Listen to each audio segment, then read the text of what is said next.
Hey guys, tonight we're taking a journey back to a time when the very air you breathed could betray you, when your neighbours became strangers overnight, and when death, not taxes, was the one certainty.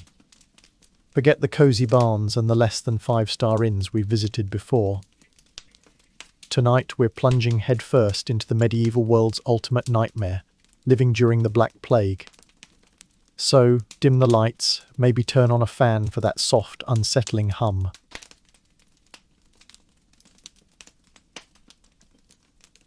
And let's ease into tonight's terrifying journey together, if you have the stomach for it.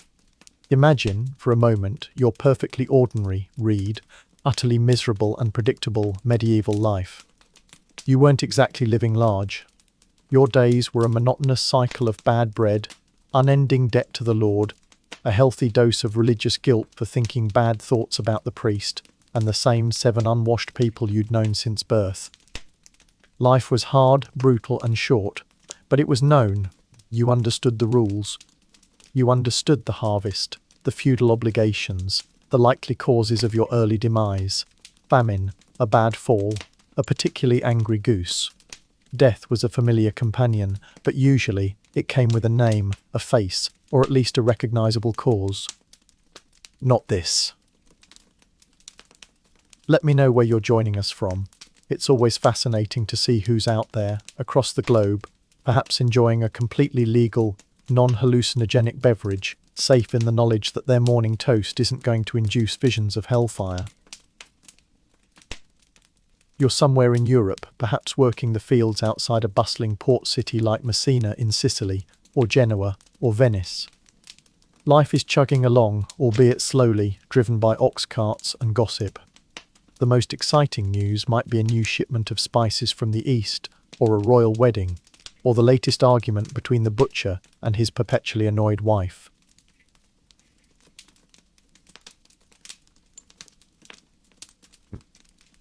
Rumours from distant, exotic places most folk only knew from the fantastical tales of travelling merchants or the exaggerated sermons of priests. They spoke of a blight, a pestilence, sweeping through China, India, and the vast lands of the Saracens. Whole cities emptied. A disease so virulent, so swift, that it made the usual fevers and poxes look like a mild seasonal sniffle. Most dismissed it. Far-off lands. Heathen problems. Couldn't happen here. Right? Or several ships. They've sailed from the Black Sea, loaded with precious silks, spices, and other delights that promise to make some rich merchant even richer. But these ships, these harbingers of prosperity, carried something else entirely.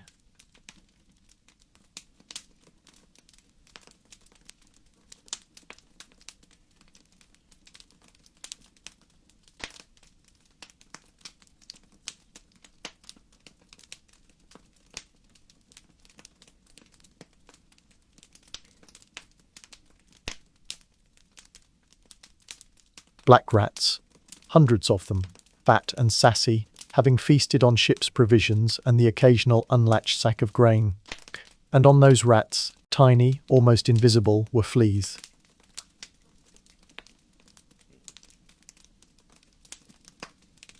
When these ships, often referred to as death ships, pulled into Messina harbour in October 1347, the people who met them found a horrifying scene. Many of the sailors were already dead, their bodies strewn about the decks, often covered in grotesque black swellings. Those few who were still alive were gravely ill, delirious, spewing blood, and begging for help. The local authorities, bless their naive hearts, tried to deal with it. They ordered the ships to leave the harbour, but it was already too late. The rats, emboldened by the chaos and the lure of fresh land-based food, had scurried down the mooring ropes, carrying their tiny plague-infected passengers into the heart of the city. It wasn't a slow creep, it was an explosion. One day, people were going about their daily grind. The next, well, they weren't. The arrival was shocking. For medieval minds, understanding contagion was like trying to grasp the concept of quantum physics while being chased by a dragon. They had no idea about bacteria, viruses, or even basic hygiene.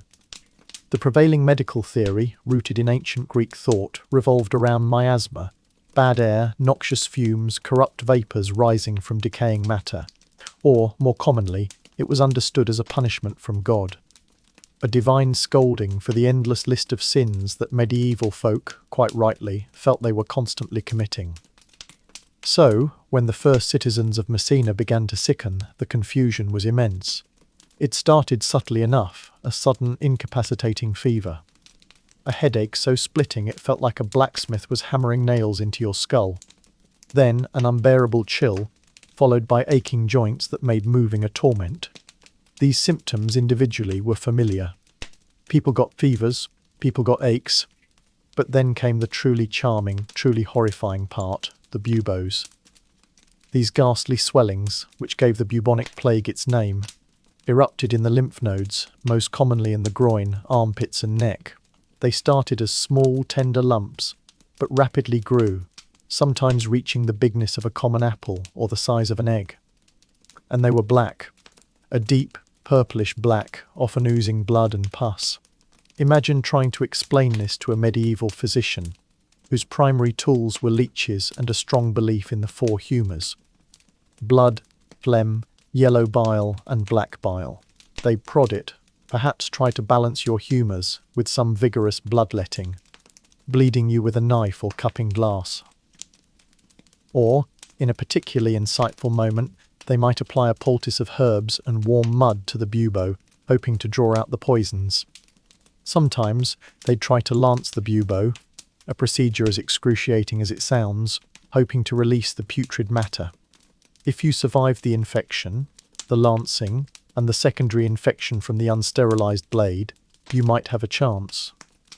But for most, the buboes were merely the visible, agonizing herald of a far more sinister internal collapse.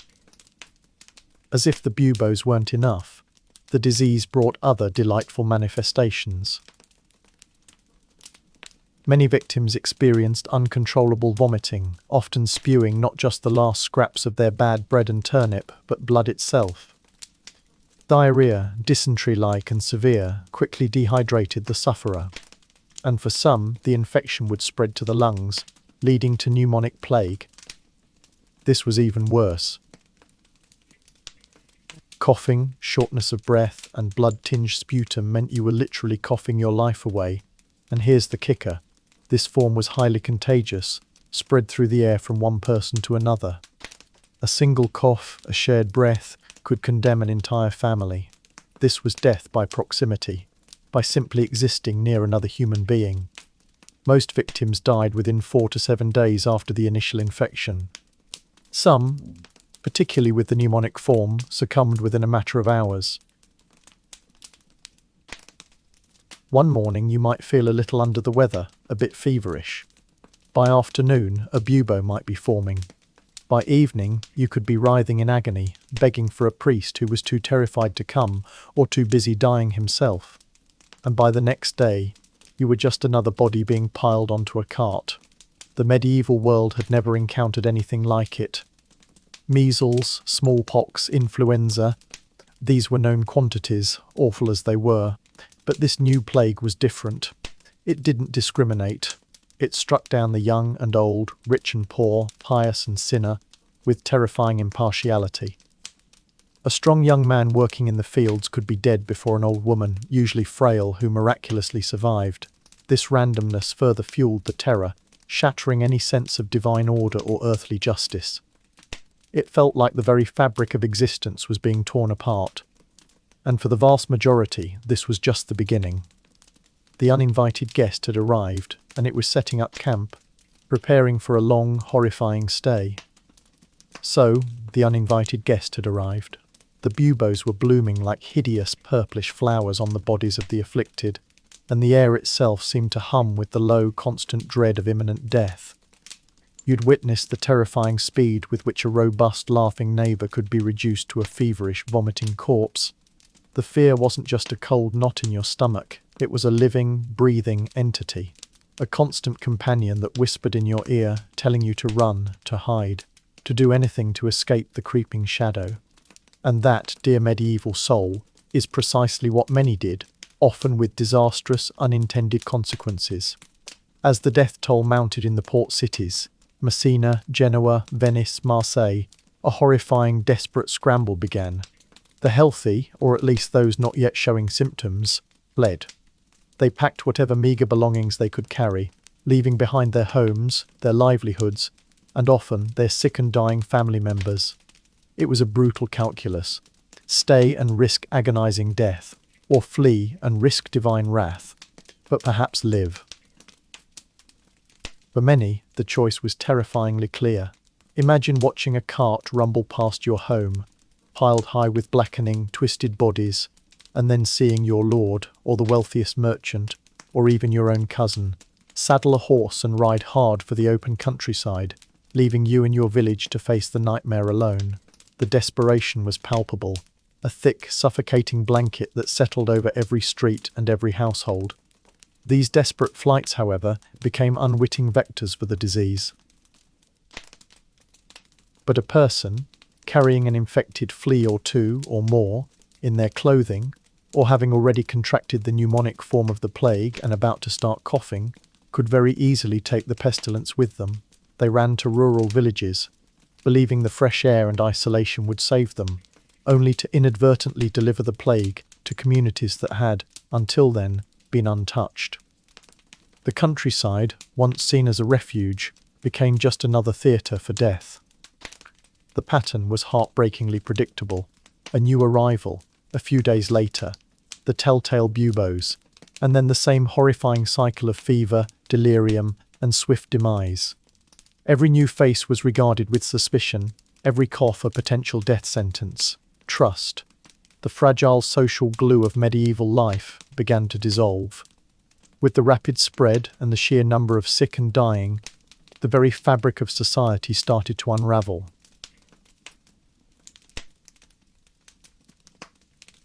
Traditional roles and duties, the bedrock of medieval existence, collapsed under the weight of fear and death.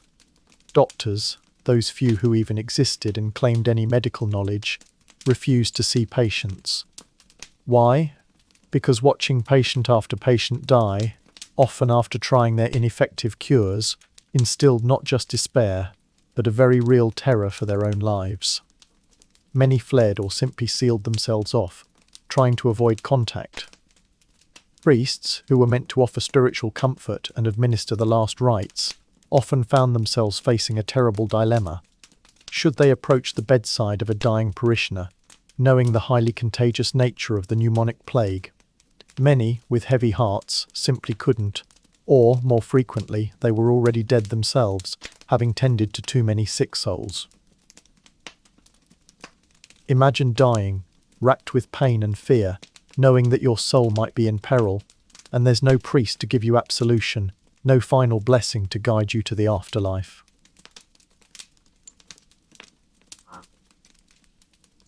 To die without them was not just a physical death but a spiritual catastrophe, adding another layer of terror to the dying moments. Monasteries and convents, often centres of charity and care, were hit particularly hard. Their communal living made them perfect breeding grounds for the disease, and their pious duty to the sick meant many monks and nuns fell victim, further depleting the spiritual and medical support systems. Funeral rites, once solemn, communal affairs filled with prayers, bell tolling, and processions, became perfunctory or ceased altogether. The sheer volume of death made traditional burials impossible. Bodies were collected from houses and streets, often remaining there for days, sometimes abandoned by family too sick or terrified to touch them. Then they were unceremoniously dumped into mass graves, vast, hastily dug pits where hundreds, sometimes thousands, of plague victims were laid to rest, often without ceremony, without bells, without singing. 3 or 4 bodies might share the space of one traditional grave, often without being stripped of clothes or valuables. This was a stark, brutal departure from custom, a profound disrespect for the dead that further underscored the breakdown of all established norms. The dignity of death, usually a sacred passage, was utterly stripped away. In this atmosphere of pervasive fear and utter lack of understanding, people clung to anything that offered a glimmer of hope, no matter how outlandish. The prevailing miasma theory led to a myriad of bizarre cures and preventative measures. People believed that bad air could be driven away by good air or strong smells. Thus, streets were often filled with the smoke of burning aromatic woods, like juniper or rosemary, or strewn with strong-smelling herbs.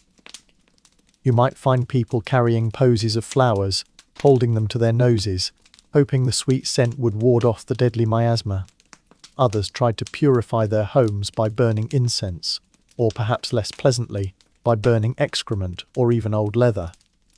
The air, already thick with the smell of death and decay, became a confusing, suffocating mix of sweet, acrid and utterly foul odours. Doctors, bravely or foolishly staying in their posts, would don grotesque costumes, long leather coats, gloves and the infamous plague doctor mask. A bird-like beak filled with aromatic herbs, spices and sponges soaked in vinegar, meant to filter the bad air. While it certainly made them look terrifying, it did nothing to stop the spread of the bacteria. Their treatments were equally futile and often barbaric.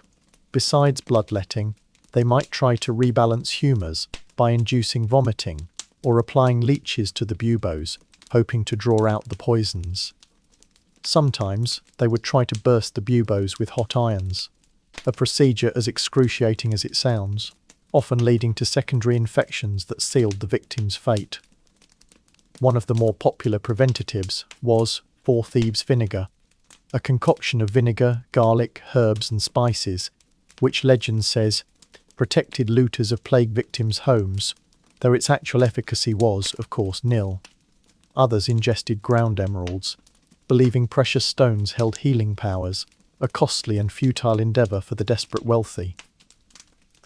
Desperation bred invention, or at least peculiar rituals that offered more psychological comfort than actual protection.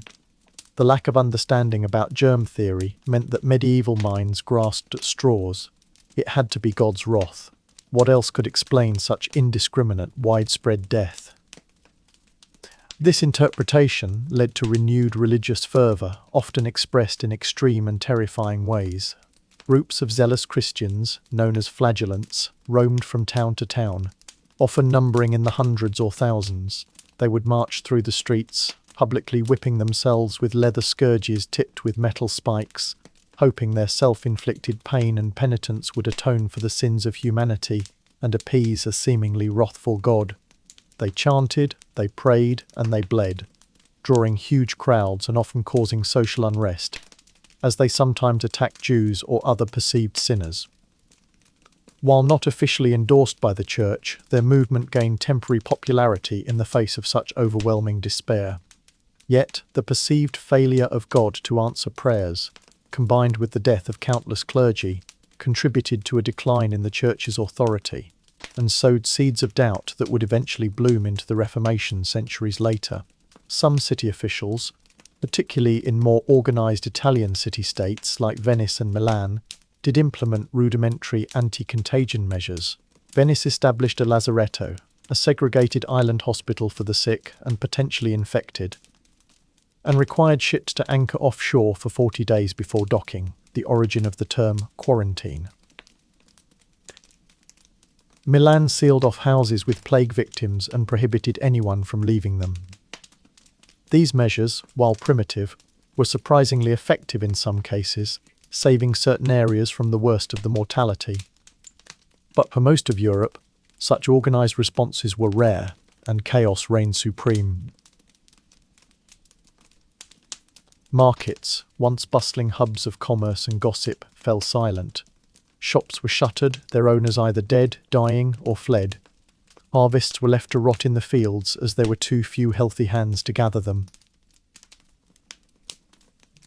Roads, once alive with merchants and pilgrims, became desolate, stalked by bandits who preyed on the desperate and the dying.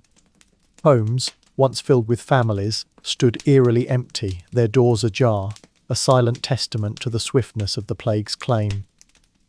The cheerful sounds of children playing, the rhythmic clang of the blacksmith, the distant bleating of sheep, All were replaced by an unnatural, terrifying quiet, punctuated only by the occasional cry of anguish or the mournful toll of a bell, if any bell ringer was left alive and willing.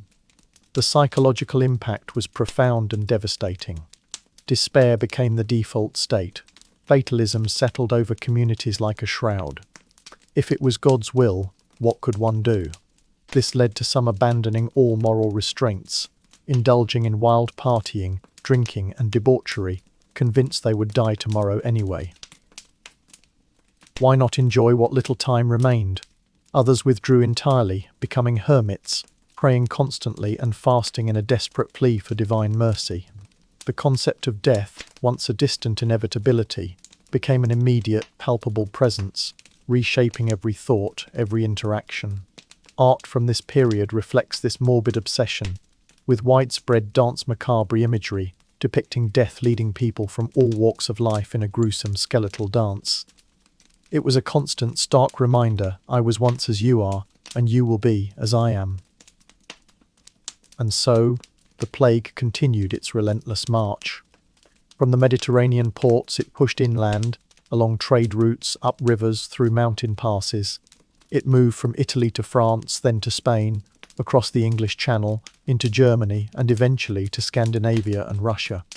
Each town, each village, each isolated hamlet faced the same horrifying cycle. Rumours, the first cases, the panic, the flight, the death carts, and the profound, soul-crushing realization that the world as they knew it was ending. The whispers from distant lands had become a deafening roar of agony, and Europe, once teeming with life, was becoming a vast, silent graveyard. The whispers from distant lands had long since coalesced into a deafening roar of agony. The plague, that unseen, unstoppable force, was no longer merely a terrifying rumour from the docks. It was here. It had burrowed deep into the heart of Europe, festering in every alley, settling in every home, and claiming lives with a brutal, relentless efficiency that defied comprehension. The initial shock, the panic-fueled flights, had given way to a new, even more horrifying reality, the full, unadulterated weight of death on a scale humanity had never witnessed, and would scarcely survive. Imagine the daily routine, if such a thing could even be said to exist.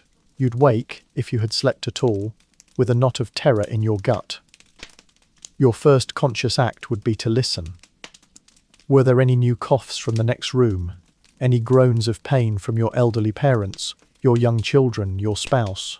Was there a new, sickening smell in the air, distinct from the usual medieval bouquet of sewage, wood smoke, and damp earth?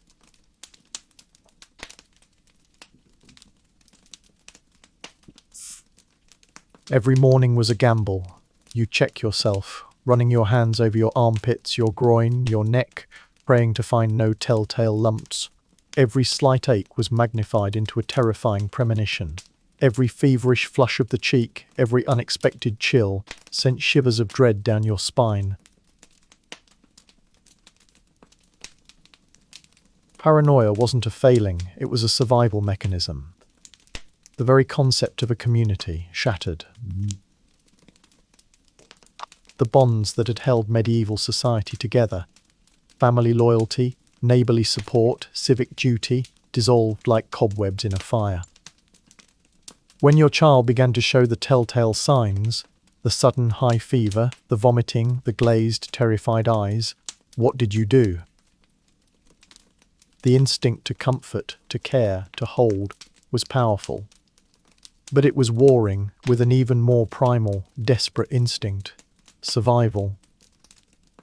Many parents, witnessing the agonizing death of one child, made the unthinkable choice to abandon another who had fallen ill, hoping to save themselves and any remaining healthy siblings.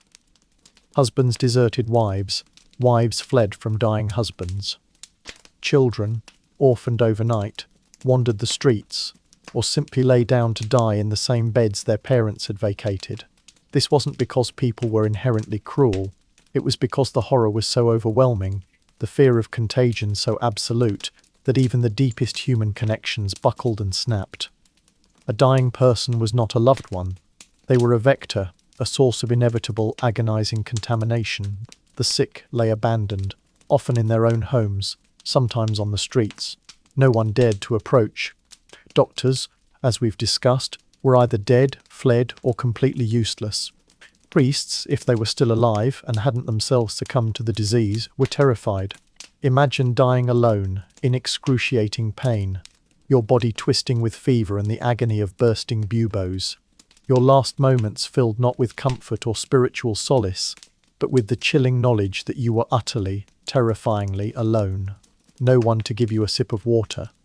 No one to wipe the sweat from your brow. No one to whisper a final prayer. This compounded the terror for the medieval mind, for whom a good death, surrounded by loved ones, with a priest for confession and last rites, was paramount for the soul's salvation. To die alone, unblessed, was not just a physical end, but a spiritual damnation.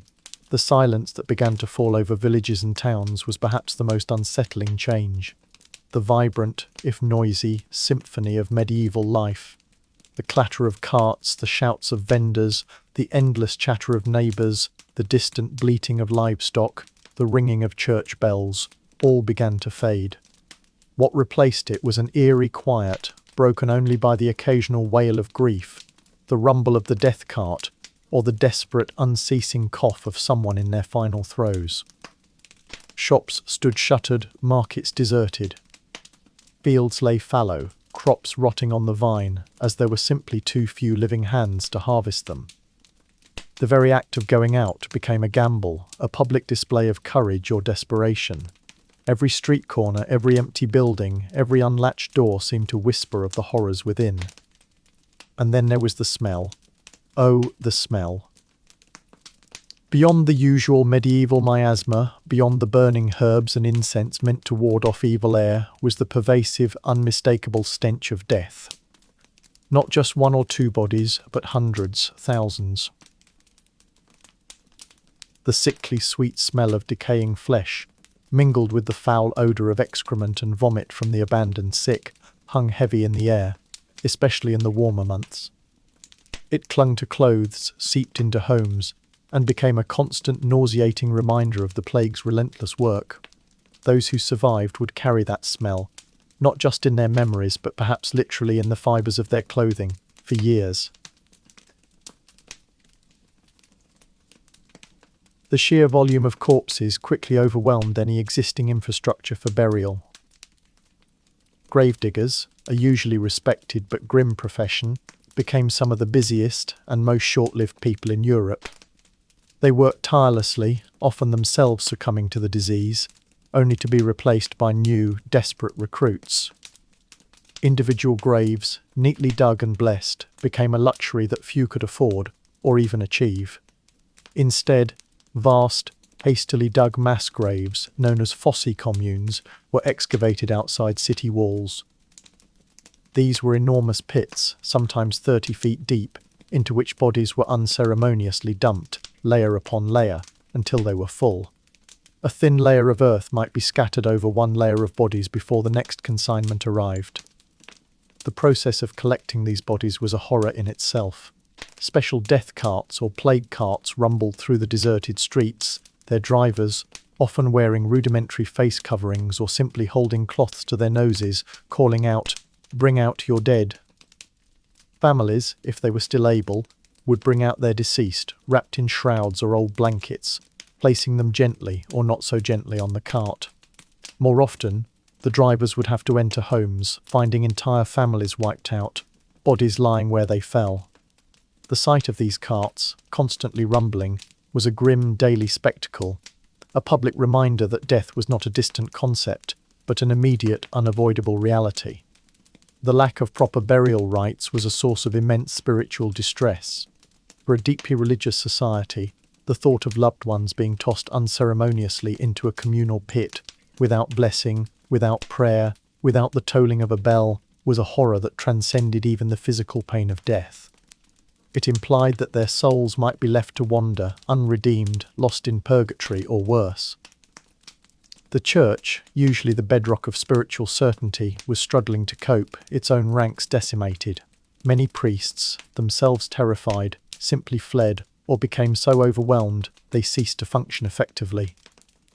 The traditional rituals, The very mechanisms of spiritual comfort were unavailable to a dying populace that desperately needed them. This crisis of burial even led to macabre economic incentives. In some cities, those tasked with collecting and burying the dead were offered significant sums of money, an indication of both the danger involved and the desperate need for their gruesome services. Yet, even with money, it was often difficult to find enough people willing to face the risk. These gravediggers and cart drivers were often the marginalised, the condemned, or those who had simply given up hope, willing to risk certain death for a few extra coins or a temporary reprieve from their own misery. The psychological toll on those who witnessed these horrors, who survived while so many around them perished, was immense. Grief was not an individual sorrow, it was a collective, overwhelming trauma. The world they knew, the stable, if harsh, social order, had been ripped apart. Survivors' guilt, though not named as such, must have been rampant. Why them? Why not me? What sins had their loved ones committed to deserve such a fate? And what righteousness had they, the survivors, earned to be spared? Some, as mentioned, plunged into hedonism. If life was so fleeting, so meaningless, then why not eat, drink, and be merry, for tomorrow we die? This impulse, often described by contemporary chroniclers, like Boccaccio in his Decameron, saw people engaging in wild parties, excessive drinking, and sexual promiscuity. All moral restraints, all social conventions, seemed to evaporate in the face of absolute despair. Others, conversely, retreated further into extreme piety, becoming ascetics, flagellating themselves, or praying ceaselessly, convinced that only through intense devotion could God's wrath be appeased and the plague finally lifted.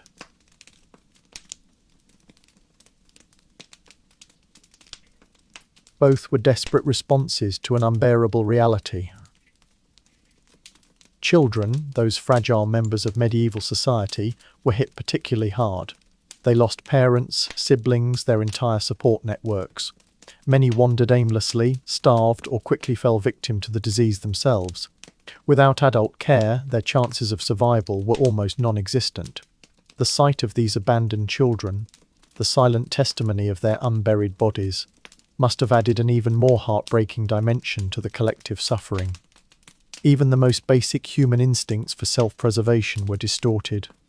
In some desperate acts, people resorted to extreme measures against their neighbours, sometimes accusing marginalised groups like Jews and lepers of poisoning wells and spreading the disease. These horrific persecutions, fueled by fear, ignorance and pre-existing prejudices, led to massacres and tortures, particularly in Germany and France. These episodes stand as a chilling testament to how easily collective panic can devolve into unspeakable cruelty, making the plague not just a natural disaster, but a social and moral one.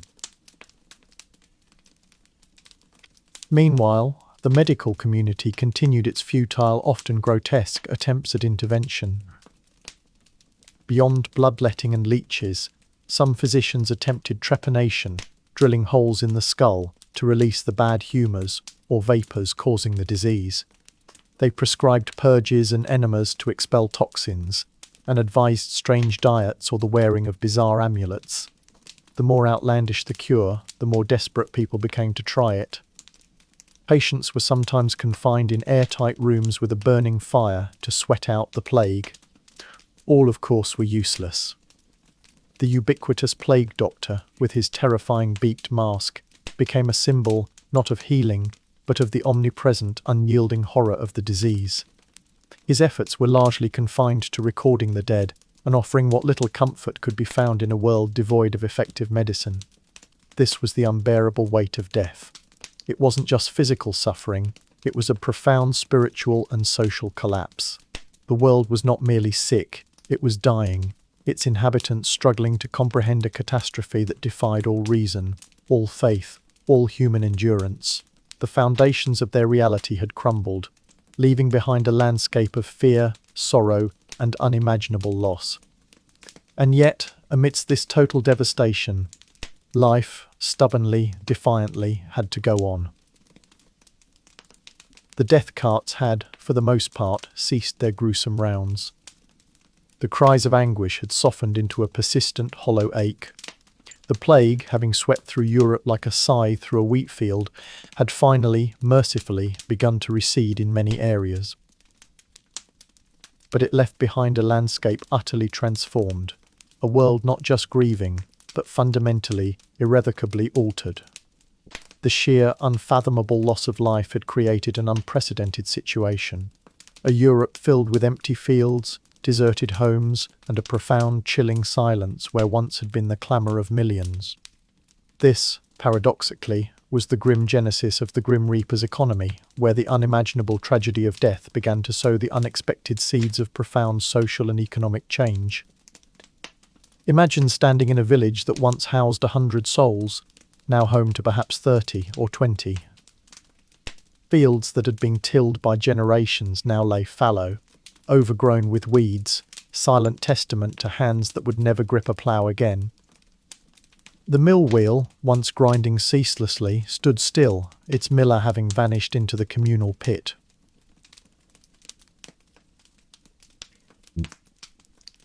This wasn't just a temporary dip in fortunes, it was a catastrophic demographic collapse. Estimates vary, but between 1/3 and 1/2 of Europe's entire population, tens of millions of people, had perished in a mere few years. Think about that. Almost every other person you knew, your family, your neighbours, your lord, your priest, gone. The human capital, the very engine of the medieval economy, had been decimated. But here's where the grim paradox kicks in. In a world accustomed to an oversupply of labour, particularly peasant labour, the sudden, drastic reduction created an enormous labour shortage. For centuries, peasants had been tied to the land, beholden to their lords, their lives dictated by the rigid hierarchy of feudalism. They had been expendable, easily replaced. Now, suddenly, they weren't. The survivors, the ones who had made it through the fire, were a precious, rare commodity. Imagine a scenario. You are a peasant, perhaps with a wife and a child, and you've survived the plague. Your lord's fields are still there, vast and demanding, but 2/3 of the people who used to work them are gone.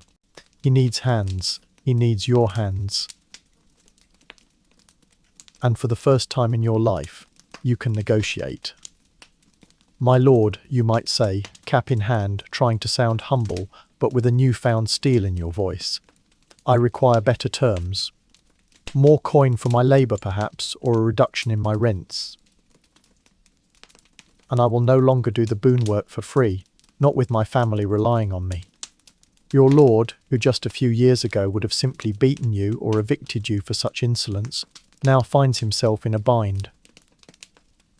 If he refuses, you might simply pack your meagre belongings, that same crust of bread, rag cloak and stick, and walk to the next village, where another desperate lord or landholder might be willing to meet your demands. This mobility, this choice, was utterly revolutionary.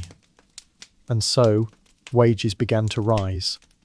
For farm labourers, skilled craftsmen, even domestic servants, the value of their work skyrocketed. In some areas, lords, faced with ruin, had no choice but to offer higher wages, or convert labour services, where peasants worked the lord's land for free, into money rents, where they paid the lord rent and worked their own land for profit. This accelerated the decline of serfdom in Western Europe, a system that had bound generations to the land. The surviving peasant became, in many ways, freer, richer, and more independent than their ancestors had ever dreamed. They could afford better food, better clothing, maybe even a proper shoe that didn't give up 2 villages ago, and sometimes even land of their own, abandoned by those who had perished. Of course, the ruling elite, the lords, the gentry, the landholders, did not take kindly to this sudden shift in power dynamics. They saw their traditional authority eroding, their wealth diminishing, and the lower classes becoming uppity. In England, for example, King Edward III issued the Statute of Labourers in 1351. This law attempted to fix wages at pre-plague levels and compelled every able-bodied person under 60 to work for whoever requested them. effectively trying to force workers back into their old subservient roles and prevent them from demanding higher pay or better conditions. Similar decrees were issued across Europe, but these laws were, for the most part, incredibly difficult to enforce. How do you police an entire continent suffering from a profound labour shortage? If a lord refused to pay more, his fields remained barren, his coffers empty. If a peasant was caught asking for higher wages, they might face fines or imprisonment. But the simple economic reality meant there were always other lords willing to turn a blind eye if it meant getting their crops harvested or their estates maintained. The market forces, driven by the scarcity of human life, were more powerful than any royal decree. This resistance to forced labour and low wages even led to peasant revolts in some areas, most famously the Peasants' Revolt in England in 1381, where the demands for better conditions and an end to serfdom were clear and violently expressed. This period also saw unprecedented social mobility. For those who survived, opportunities arose that would have been unimaginable just a few years prior. Empty lands became available, sometimes at low prices, allowing enterprising peasants to buy or lease holdings and rise from landless labourers to independent farmers. Guilds, which controlled trades and professions, found their ranks depleted, creating openings for apprentices and journeymen to quickly rise to master status. A skilled craftsman, if he survived, could now command exorbitant fees for his services. Entire family lineages, once confined to generations of serfdom, could suddenly establish themselves as independent, propertied citizens. It was a brutal lottery, but for the winners, the rewards were life-altering. The impact wasn't uniform, of course. Urban areas, with their higher population densities, often suffered higher mortality rates than sparsely populated rural regions.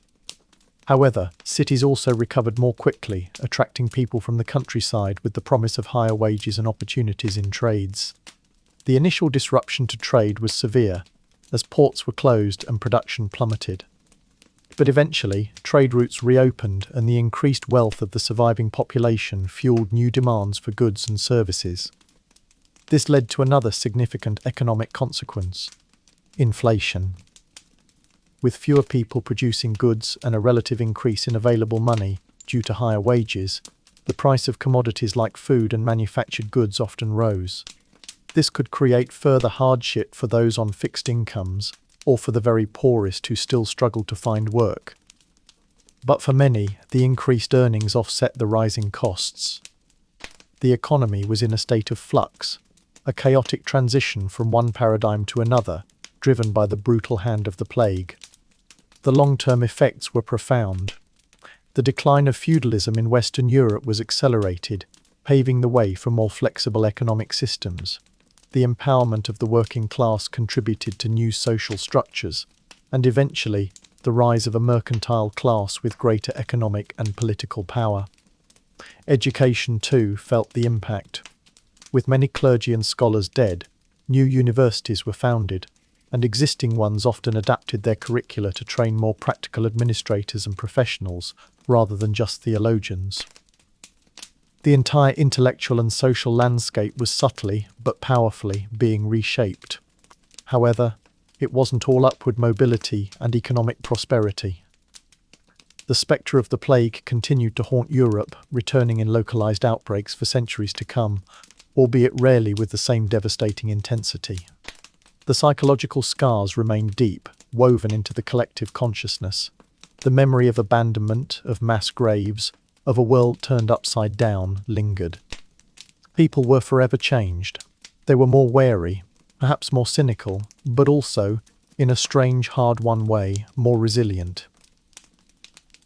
They had faced the ultimate test and, against all odds, had endured.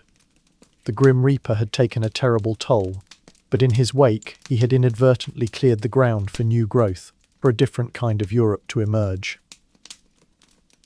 The old certainties were gone, replaced by a volatile yet dynamic new reality where the value of a human life, in purely economic terms, had never been higher. For the surviving peasant who had stared death in the face and lived, this was not just a grim statistic, it was the chance of a lifetime, a chance for a freedom and prosperity their ancestors could only have dreamt of. But it came at a price paid in the untold millions who had perished. The dust of the death carts had settled. The horrific initial wave of the Black Plague had, in many regions, finally subsided, leaving behind not just empty fields and economic upheaval, but a gaping wound in the very soul of Europe. The survivors, those who had inexplicably lived while millions perished, were left to grapple with an unbearable weight, the profound psychological scars of witnessing a world devour itself, and a spiritual crisis that shook the foundations of their deeply religious existence. This wasn't merely about rebuilding towns or repopulating farms. It was about rebuilding a shattered inner world, a task far more daunting than any physical reconstruction.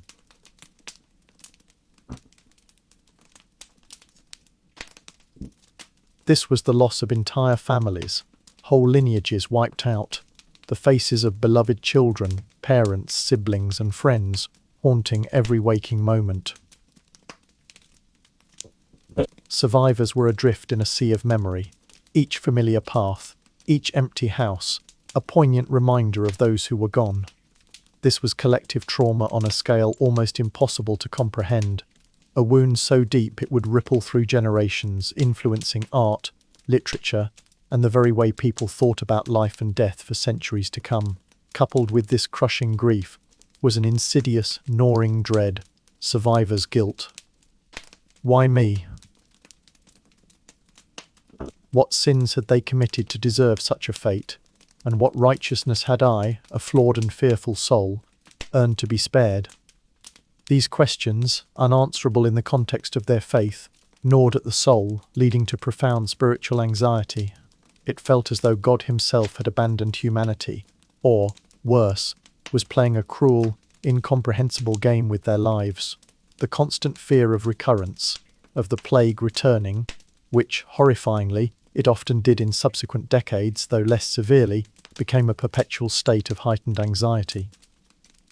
Every cough, every fever, every slight ache was magnified into a terrifying premonition. Sleep, when it came, was often a restless torment of nightmares, filled with the groaning dead, the stench of decay, and the chilling emptiness of mass graves. This profound crisis of faith struck at the very heart of medieval society. For centuries, the Church had been the unwavering bedrock of existence, explaining the world, offering salvation, and mediating between man and God. When the plague hit, the initial interpretation was clear. This was God's wrath, a divine punishment for the sins of humanity. This belief fueled the rise of extreme piety, as seen in the flagellants who, as we discussed, roamed Europe publicly whipping themselves, convinced that only through such profound penance could God be appeased. Yet, when their fervent prayers and brutal self-mutilation failed to halt the plague, and when priests, bishops, and even popes died in vast numbers, doubt began to set in. How could a merciful God allow such suffering? Why did the pious die alongside the sinners? Why did the Church, supposedly God's earthly representative, seem utterly powerless against this scourge? The authority of the clergy, already sometimes questioned, eroded dramatically. Many priests, themselves terrified, fled their duties, abandoning their flocks to die unblessed and unconfessed. This created a deep mistrust and resentment towards an institution that had promised spiritual solace, but had often delivered abandonment. The idea of a good death, surrounded by loved ones, with a priest to administer last rites, ensuring a smooth passage to the afterlife, became a cruel mockery. Dying alone, unblessed, was not just a physical end, but a spiritual catastrophe, intensifying the terror of the medieval soul. This spiritual vacuum led to several significant developments. There was a burgeoning demand for a more direct personal relationship with God, bypassing the often corrupt or absent clergy. People began to question traditional doctrines, and the seeds of what would eventually become the Protestant Reformation, centuries later, were undoubtedly sown in the fertile, blood-soaked soil of the plague years. Heresy and mysticism saw a surge, as desperate individuals sought alternative spiritual paths, turning to folk magic, astrology, or even forms of witchcraft when the established church seemed to offer no answers. Art and literature became morbid reflections of the age. The danse macabre, or dance of death, emerged as a dominant theme, depicting skeletal figures of death-leading people from all walks of life: kings, peasants, popes, children, in a macabre, universal dance. It was a stark visual reminder that death was the ultimate equalizer, sparing no one, and that life was fleeting. Mementos mori, reminders of death, such as skulls, decaying bodies, or skeletal figures, became common motifs found in paintings, carvings, and even personal jewelry. Literature, too, turned darker. Giovanni Boccaccio's Decameron, collection of tales told by 10 young people who flee Florence to escape the plague, famously captures two extreme coping mechanisms: the hedonistic pursuit of pleasure in the face of inevitable death, and the pious withdrawal from the world. These coping mechanisms, born of profound despair, often manifested in extreme, almost contradictory ways. Firstly, hedonism and debauchery. For many, the conclusion was chillingly simple. If death could strike at any moment, if God had abandoned them, then why adhere to moral codes or social restraints? Eat, drink, and be merry, for tomorrow we die, became a desperate mantra. Villages and towns, once known for their pious austerity, saw outbreaks of revelry, excessive drinking, gambling, and sexual promiscuity. People indulged in vices they might never have considered before, seeking to numb the pain, to defy death, or simply to grab at any fleeting pleasure before the inevitable.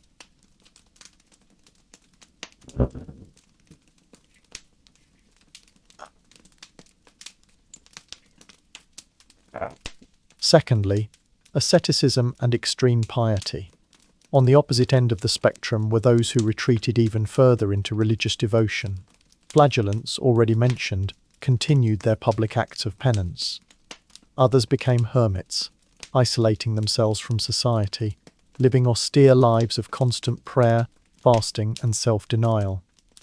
They believed that only through such extreme devotion could they appease God, earn forgiveness, and perhaps, just perhaps, be spared when the plague next returned. They sought to bargain with a seemingly indifferent divine power. Thirdly, witchcraft and superstition. When both medicine and traditional faith seemed to fail, people turned to older, darker beliefs. The desperate sought answers in magic, amulets, charms, and folk remedies that promised protection or cure. The lines between piety and superstition blurred, as people grasped at anything that offered a sense of control over the uncontrollable. This also contributed to an increase in accusations of witchcraft, as desperate communities sought scapegoats for their inexplicable suffering. Finally, and most tragically, scapegoating and persecution. In their irrational search for a human agent behind the plague, many communities turned with brutal ferocity on marginalized groups. Jews, who had long been targets of prejudice in Europe, were accused of poisoning wells, deliberately spreading the disease to destroy Christian society. These horrific massacres, particularly in Germany and France, stand as a chilling testament to how easily collective panic, fear, and ignorance can devolve into unspeakable cruelty, making the plague not just a natural disaster, but a social and moral catastrophe that exposed the darkest aspects of human nature. The worldview of Europe was irrevocably altered. The fragile certainty of life, the belief in divine order, the trust in communal bonds, all had been shattered. There was a profound and immediate awareness of the fragility of human existence. While medieval life had always been short and harsh, the plague intensified this, making death a constant, palpable presence rather than a distant inevitability. This experience, ironically, might have contributed to a subtle shift. While the focus on the afterlife remained strong, there was also a renewed, if desperate, appreciation for earthly life, however bleak. People began to question authority more readily, be it the church or the nobility, a theme we saw in the economic shifts. This questioning, this forced introspection, helped pave the way for a nascent sense of individualism, as communal bonds, once absolute, weakened under the strain of death and abandonment. Generations grew up with the memory of the plague embedded in their collective consciousness. The demographic recovery was slow, taking over 150 years for Europe's population to return to pre-1348 levels. The trauma-shaped family sizes, marriage patterns, and even city planning, with some urban centres implementing early forms of sanitation and quarantine practices that were direct lessons learned from the plague's devastation. The scars were not merely physical. They were etched onto the collective psyche of a continent, forging a new, harder, more questioning spirit that would, in time, help usher in a new era, but only after enduring the unbearable weight of incomprehensible loss and the desperate, often dark, dance of coping. The relentless tide of death had, for a time, receded, leaving behind a Europe not merely wounded, but fundamentally remade. The profound psychological and spiritual scars we discussed were not abstractions.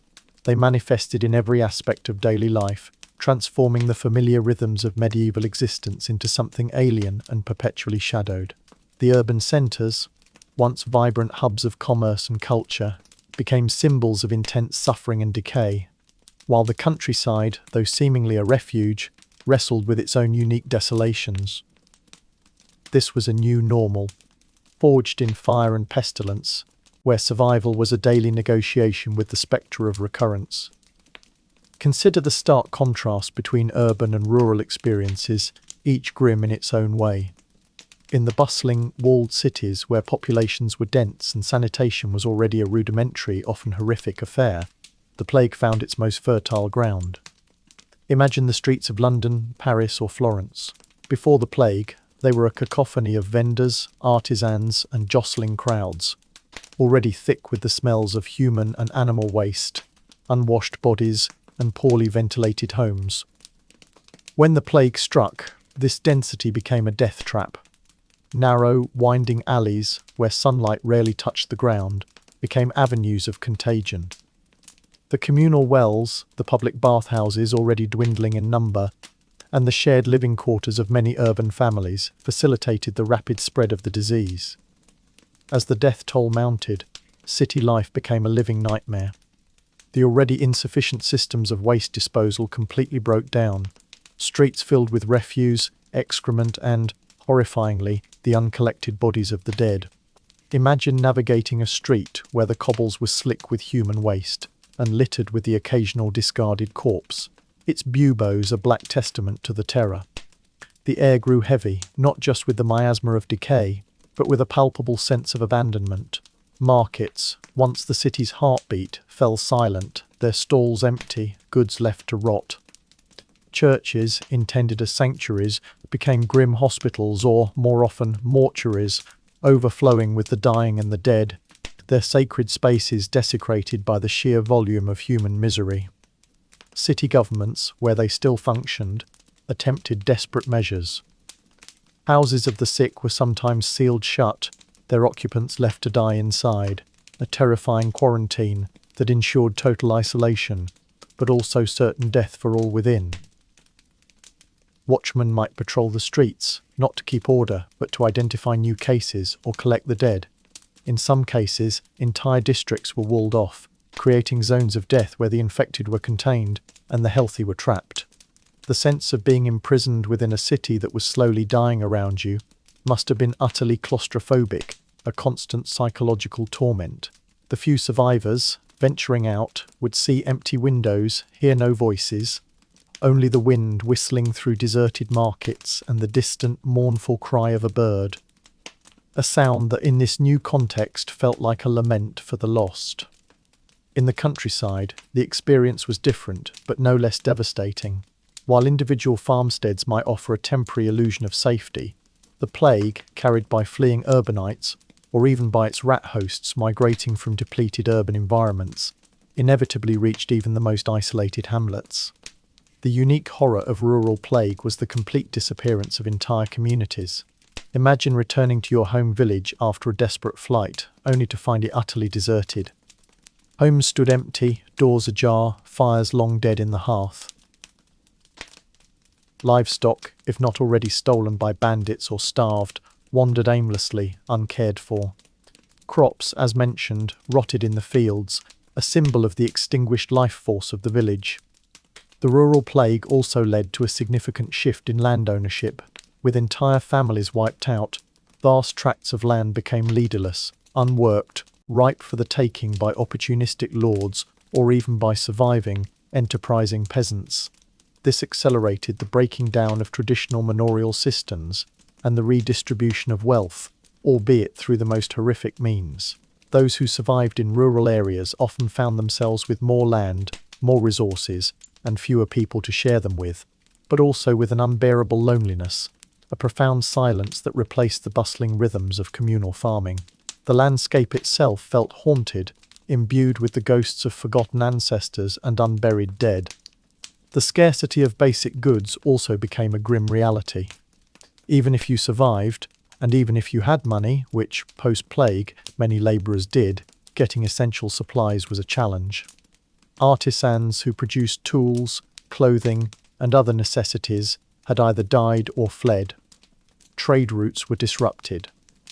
The delicate network of production and distribution, vital to medieval life, had been severed.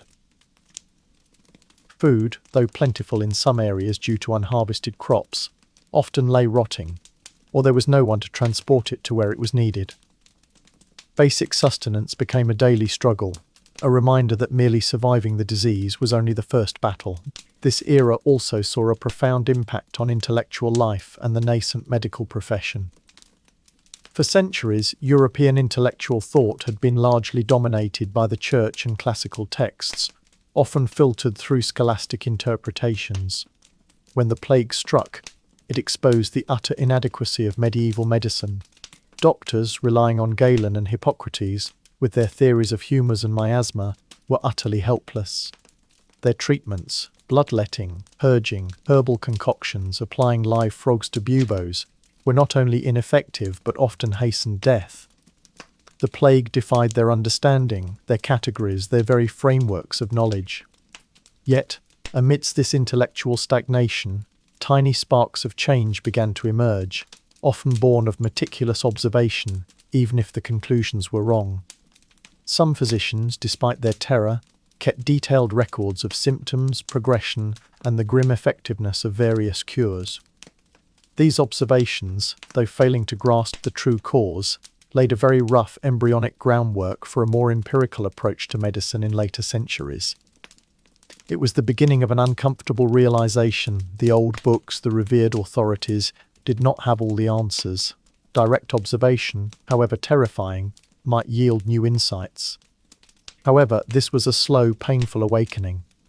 For the most part, the intellectual response was one of confusion, despair, and a renewed search for spiritual explanations rather than scientific ones. Furthermore, the plague led to an incalculable loss of accumulated knowledge and skill. Scribes, who painstakingly copied manuscripts, artisans, who mastered crafts passed down through generations, scholars who preserved and interpreted ancient texts, teachers who educated the next generation, all died in vast numbers. Monasteries, repositories of learning, were decimated. Universities, though fewer in number, saw their faculties wiped out. The transmission of knowledge was severely hampered, leading to intellectual setbacks in many fields.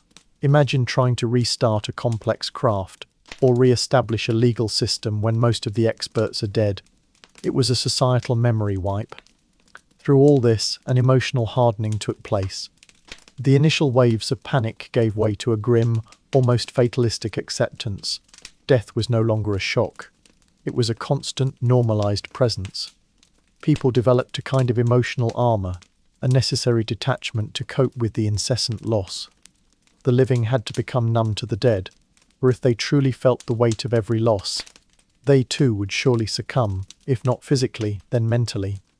This hardening allowed communities, however small, to slowly begin the process of rebuilding, to cultivate crops again, to restart markets, to simply keep breathing. The sheer scale of death and the subsequent reshaping of society meant that normality was forever redefined. The world was remade, not by grand pronouncements or heroic battles, but by the relentless, indiscriminate work of a microscopic bacterium. Those who survived had endured the unthinkable.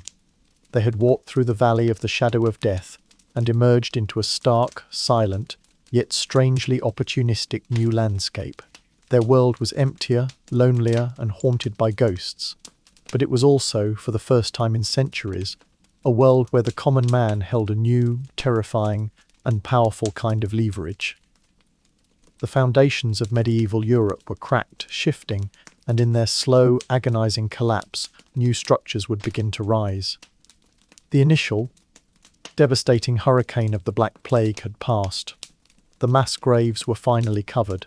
The most immediate horrors had faded into the realm of traumatic memory, and the grim calculus of survival had been made. But the plague, that malevolent, unseen entity, had not vanished.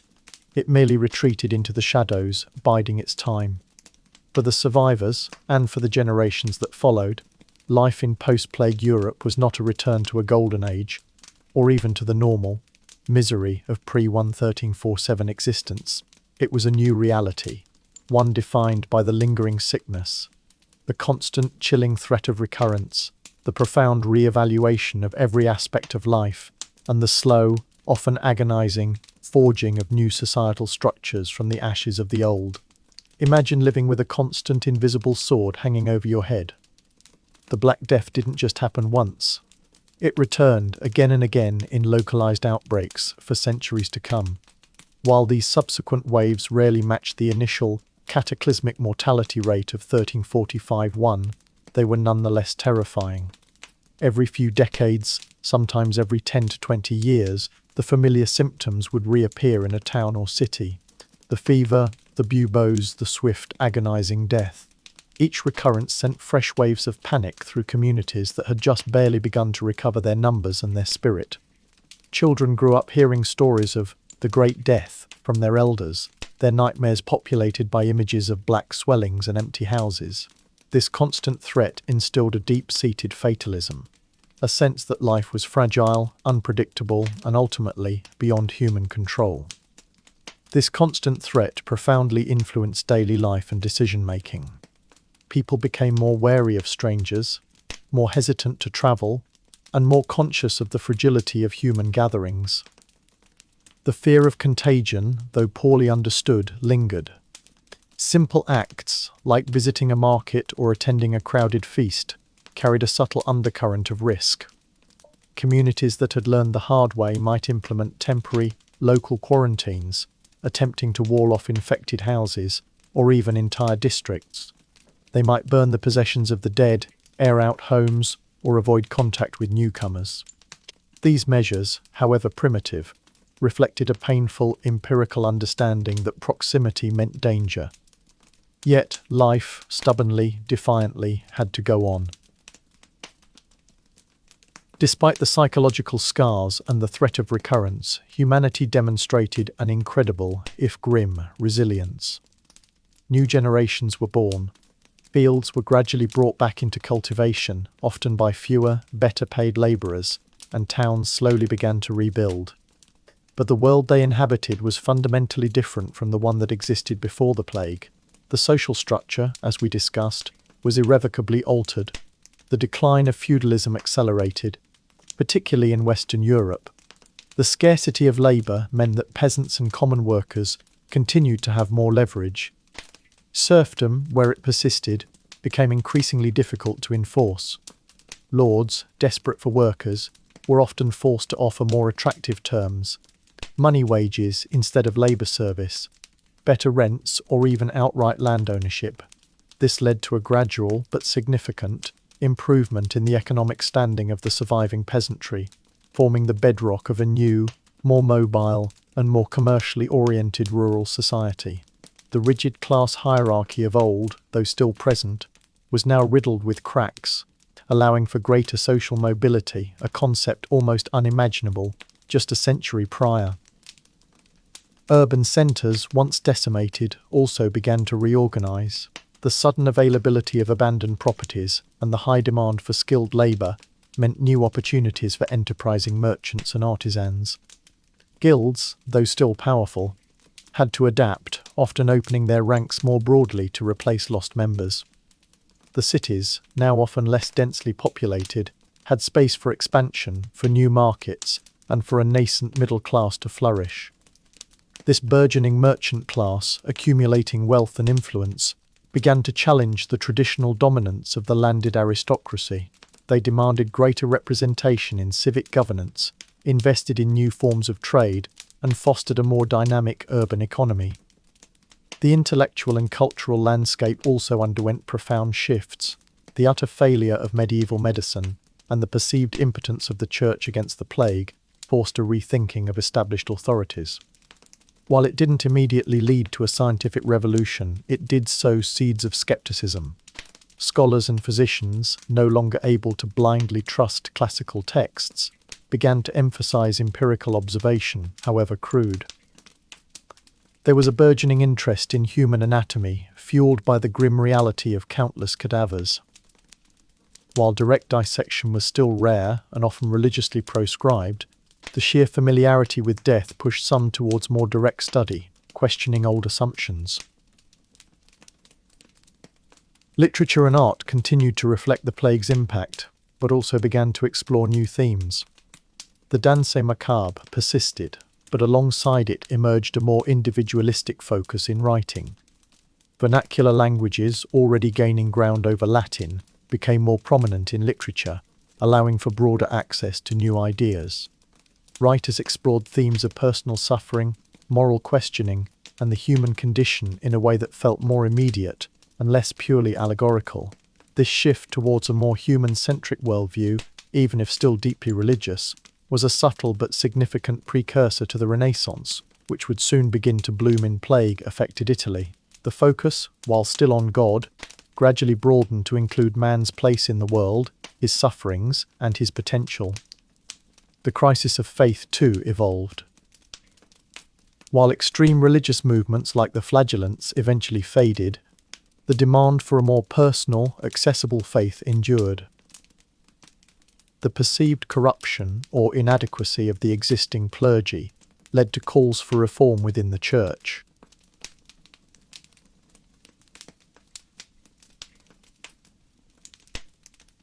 People wanted priests who were genuinely pious, learned, and present during times of crisis, not those who fled or were seen as self-serving. This popular discontent, combined with intellectual challenges to papal authority, would feed into the growing calls for reform that would ultimately erupt in the Protestant Reformation. The plague had, in a sense, stripped away the veneer of unquestioning authority, leaving a generation more prone to critical thought and spiritual introspection. Furthermore, the loss of life, particularly among the educated and skilled, ironically, created opportunities for accelerated learning and advancement. With fewer masters in guilds, apprentices could rise faster. With fewer scholars, young students could achieve academic positions more quickly. This meant that while much accumulated knowledge was lost, the surviving intellectual class became, in some ways, more agile and less bound by rigid traditions, as they had to fill gaps and innovate simply to keep intellectual life going.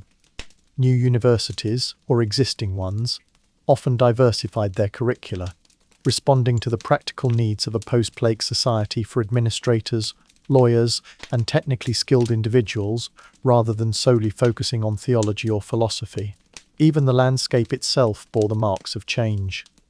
Abandoned villages, often called deserted medieval villages today, became common features, a haunting reminder of the plague's power. Yet, new settlements also sprang up, or existing ones were fortified, reflecting a new awareness of the need for defense, not just against human threats, but against the unseen enemy. Building practices sometimes adapted, with a greater emphasis on stone over wood in some areas, and more thought given to ventilation and public spaces. Lessons grimly learned from the confined, unsanitary conditions that had fueled the plague's spread. The survivors of the Black Plague were not just individuals who had escaped death. They were witnesses to a cataclysm that had fundamentally reshaped their world. They carried the heavy burden of memory, the profound psychological scars, and the constant fear of recurrence. But they also possessed a grim, hard-won resilience, a practical understanding of survival, and a newfound sense of their own value and agency. in a world suddenly starved for human hands. They were the architects of a new Europe, one built not on the old certainties, but on the shifting sands of a post-plague reality. Their struggles, their adaptations, and their enduring spirit would ultimately lay the groundwork for the dynamic, transformative centuries to come, but they would forever be haunted by the lingering sickness, the shadow of death that had defined their age. With the initial waves of death having passed, and the chilling reality of recurrence firmly established, communities were forced not just to rebuild, but to fundamentally redefine what it meant to live, to connect, and to conceive of their place in a world where death had proven itself the ultimate, indiscriminate sovereign. This era, overshadowed by the spectre of the danse macabre, compelled a profound re-evaluation of the family unit, birthed a new artistic language, and began the slow, painful process of forging a distinct European identity forged in shared trauma. The family, the bedrock of medieval society, was irrevocably altered. Imagine the sheer statistical probability of losing multiple family members. Grandparents, parents, children, aunts, uncles. Entire bloodlines could be extinguished in a single week. For those who survived, the traditional continuity of generations, the comfort of a large, supportive kin network, was often shattered. Orphans were tragically common, leading to makeshift arrangements where distant relatives, or even strangers, took on the care of children, often out of necessity more than charity. The concept of familial loyalty, though deeply ingrained, had been strained to its breaking point during the height of the plague, leaving a lasting imprint of caution and a subtle, pervasive sense of fragility. The drastic population decline meant that opportunities for the surviving, especially for women, expanded in unexpected ways. With fewer men and a desperate need to repopulate, marriage patterns shifted. Women often married earlier, and widows remarried quickly, sometimes inheriting property or businesses they would never have otherwise controlled. This conferred a degree of economic independence and agency that was revolutionary for the time. A surviving woman might find herself managing a farm, running a guild workshop, or even engaging in commerce, stepping into roles previously reserved for men. This wasn't necessarily a feminist revolution, but a pragmatic necessity born of demographic catastrophe, forcing a re-evaluation of gender roles out of sheer survival. For many, it was a brutal freedom earned at an unbearable cost, but freedom nonetheless. Conversely, the plague also increased vulnerability. Widows and orphans, if they didn't inherit sufficient means, could face destitution and social marginalization. The burden of remaking a family, of starting anew from a place of profound loss, was immense, demanding a resilience that was often born of desperation. Culturally, death ceased to be a distant, abstract concept and became a personified, intimate acquaintance. This intimate relationship with mortality found its most powerful expression in the danse macabre, or the dance of death. This artistic motif, which exploded in popularity in the wake of the plague, depicted skeletal figures of death, leading a procession of people from all strata of society. The Pope, the King, the peasant, the beautiful lady, the infant, in a grim, universal dance. It was emblazoned on church walls, carved into tombs, illuminated in manuscripts, and performed in plays. Its message was stark and undeniable. Death is the great equalizer. No wealth, no power, no piety, no youth can save you. This was not merely an artistic trend, it was a societal sermon, a constant visual and psychological reminder of the ephemeral nature of life and the ever-present shadow of the grim reaper. Beyond the danse macabre, a broader cult of death emerged. Mementos. Mori, objects or images designed to remind people of their mortality, became pervasive. Skulls, hourglasses, decaying bodies, and skeletal figures appeared in personal jewelry, household ornaments, and elaborate tomb sculptures. These weren't necessarily morbid in the modern sense. They were attempts to integrate the reality of death into daily life, to prepare for it, and perhaps to find some meaning in its indiscriminate cruelty. The intense focus on individual suffering and the physical decay of the body in plague art reflected a raw, visceral experience of death that was unprecedented. The changes wrought by the plague also touched the very foundations of knowledge and communication. The mass deaths of scholars, monks, scribes, and teachers created immense voids in the intellectual infrastructure. Libraries, once carefully curated, lost their custodians. Universities, centres of learning, saw their faculties decimated. This intellectual void, while initially catastrophic, paradoxically opened doors for new thinkers and new ways of transmitting knowledge. With fewer Latin-speaking scholars, the importance of vernacular languages, local languages like English, French, Italian, German, grew significantly.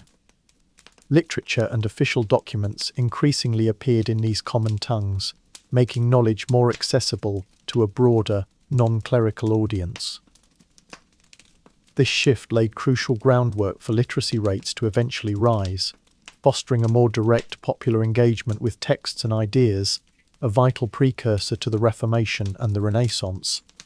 Education itself underwent a pragmatic reorientation. While classical studies and theology remained important, there was a growing demand for practical skills.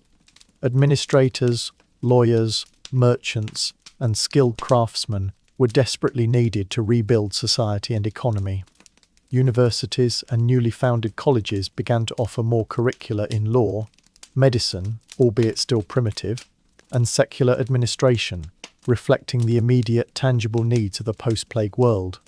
This emphasis on practical knowledge over purely theoretical or theological pursuits marked a subtle but significant departure from earlier medieval scholasticism, mirroring the wider societal shift towards a more utilitarian outlook forged in the crucible of survival. In the long term, even urban planning began to absorb the hard-won lessons of the plague, though often slowly and imperfectly. Some cities considered wider streets, better ventilation, and more organised waste disposal, though true sanitation systems were centuries away. The idea of quarantine, pioneered by Italian city-states, became a recognised, if controversial, tool for managing outbreaks. The construction of lazarettos, isolation hospitals, outside city walls, became a feature of future plague responses, a grim testament to the enduring threat. This new European identity was one tempered by loss, resilience, and a profound humility in the face of nature's power. It was a continent haunted by ghosts, yet pulsating with a new, if raw, energy. The people were, in many ways, harder, more cynical, but also more pragmatic and innovative. They had stared into the abyss, seen the fragility of all human institutions, and had been forced to rely on their own ingenuity and resilience. The good old days, before the plague, often romanticised in later memory, were in reality harsh and hierarchical. The post-plague world, despite its continued challenges and recurrences of disease, ironically offered many a chance for a better, freer, if more anxious, life. The Black Plague was not just a historical event, it was a crucible that melted down the old order and poured it into a new, unfamiliar mould. It stripped away pretensions, exposed vulnerabilities, and forced a raw reckoning with mortality.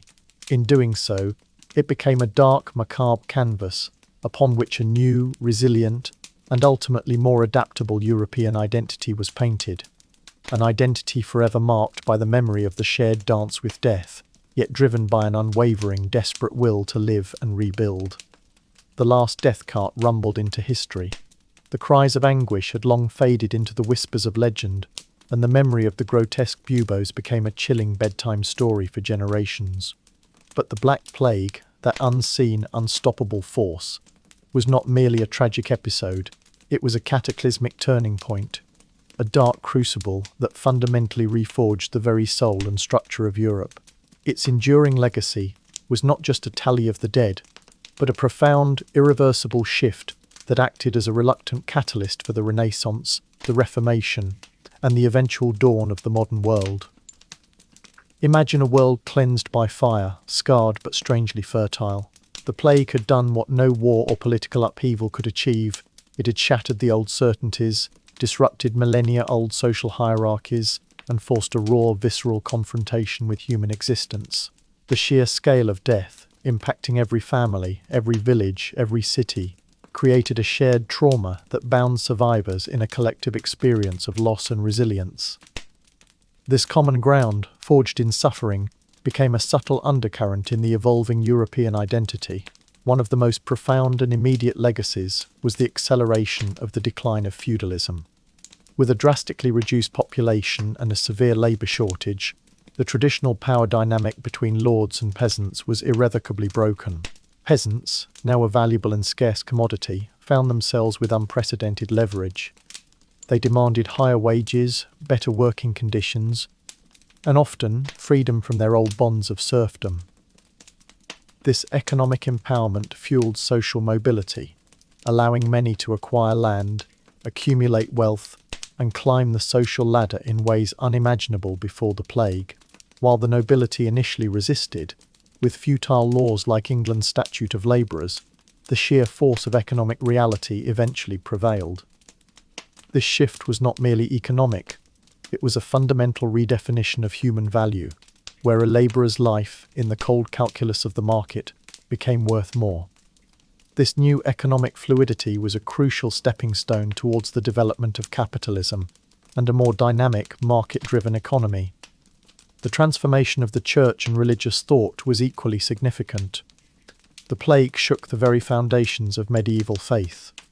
How could a benevolent God allow such indiscriminate suffering? Why did the pious die alongside the sinners, and why did the church, God's earthly representative, seem utterly helpless? The widespread death of clergy, often abandoning their flocks, led to a deep crisis of confidence in the institution. People began to demand a more personal, direct relationship with God, bypassing the often corrupt or inadequate clergy. This deep spiritual introspection, combined with popular resentment towards church wealth and perceived failures, directly fueled calls for reform. The seeds of the Protestant Reformation, which would explode 2 centuries later, were sown in the disillusionment and spiritual hunger of the plague years. The questioning of authority, once unthinkable, became a bitter necessity. Culturally and intellectually, the plague paradoxically cleared the ground for new forms of expression. The omnipresence of death led to the morbid fascination of the danse macabre and mementos mori, reflecting a profound re-evaluation of life's fleeting nature. Yet, this intense focus on mortality also spurred a renewed appreciation for life on Earth. The emphasis slowly began to shift from purely spiritual, otherworldly concerns to a greater interest in human experience, human suffering, and human potential. This humanistic turn, often seen as a hallmark of the early Renaissance, gained momentum in the wake of the plague.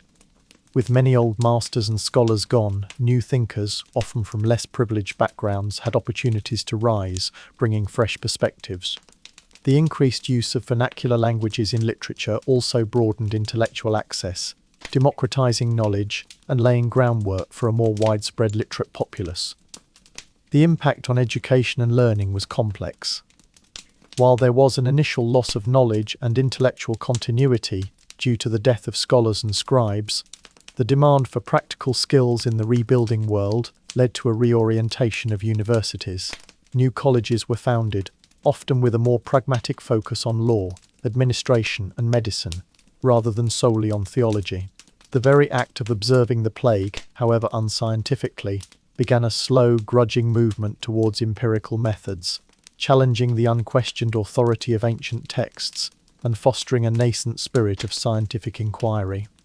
Furthermore, the plague led to a profound shift in the concept of communal identity and individual agency. The brutal experience of abandonment and mass death eroded some of the absolute communal bonds of traditional medieval society. While communities eventually reformed, there was a heightened awareness of individual survival, individual choice, and individual responsibility. For the first time, a peasant might choose to leave his lord's land. A woman might inherit and manage property. A skilled artisan might demand higher wages. This nascent sense of individualism, born from the harsh realities of survival, was another crucial ingredient in the intellectual and social ferment that would define the coming centuries. Finally, the Black Plague provided an unforgettable, shared historical trauma that shaped Europe's collective memory for generations. It was a common reference point, a dark chapter that everyone knew, a shared experience that transcended borders and language. It fostered a resilience, a pragmatic toughness, and an underlying sense of fatalism that became part of the European psyche. The recurring outbreaks, though less severe, ensured that the lessons of the first wave were never fully forgotten, driving forward rudimentary public health measures, quarantine practices, and a persistent awareness of humanity's vulnerability to unseen forces. In the end, the Black Plague was far more than a disease. It was a pivotal force that demolished the old order and inadvertently cleared the path for the new. It accelerated processes of change that were already stirring in the late Middle Ages, pushing Europe towards new social, economic, intellectual, and religious paradigms. From the rubble of its devastation emerged a more dynamic, more questioning, and ultimately a more modern Europe. So, you made it. You trudged through the terror, witnessed the collapse of your world, endured the grim recurrences, and lived to see the slow, painful forging of a new age. You navigated the macabre canvas of death and emerged, scarred but profoundly changed, into a future no one could have predicted. The journey through the Black Plague was not just about survival. It was about the fundamental redefinition of what it means to be human in the face of absolute catastrophe. And that, in the grand, grim, and utterly transformative tapestry of history, was everything.